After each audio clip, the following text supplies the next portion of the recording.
Angkatan bersenjata Yaman dikabarkan telah meluncurkan rudal cluster jenis terbaru yang menargetkan jantung kota Israel.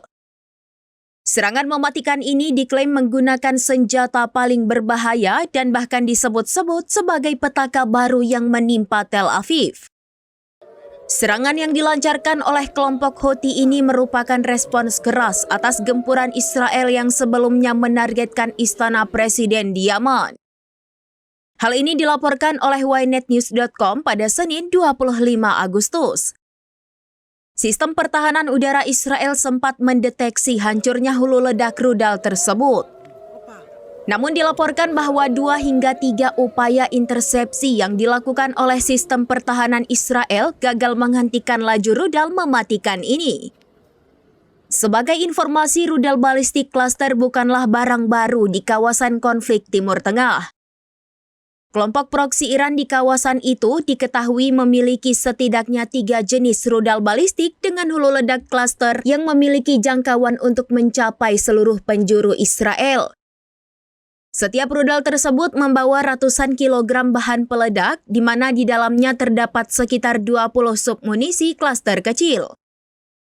Submunisi ini akan dilepaskan sekitar 7 km di atas target dan dapat menyebar hingga 8 km tanpa panduan presisi, menjadikannya senjata yang membabi buta. Dampak kehancuran yang ditimbulkan oleh rudal cluster ini disebut-sebut mirip dengan roket pejuang Al-Qassam yang sebelumnya ditembakkan oleh Hamas dari Gaza.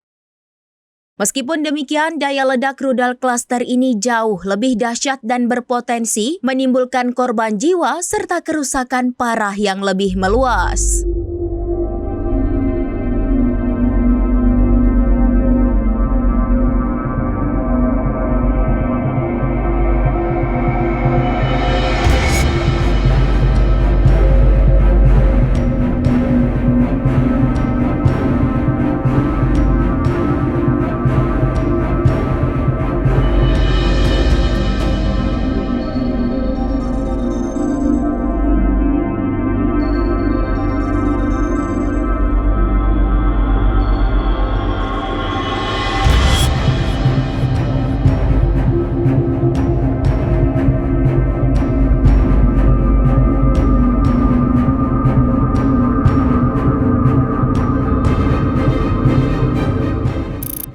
Download Tribun X sekarang, menghadirkan lokal menjadi Indonesia.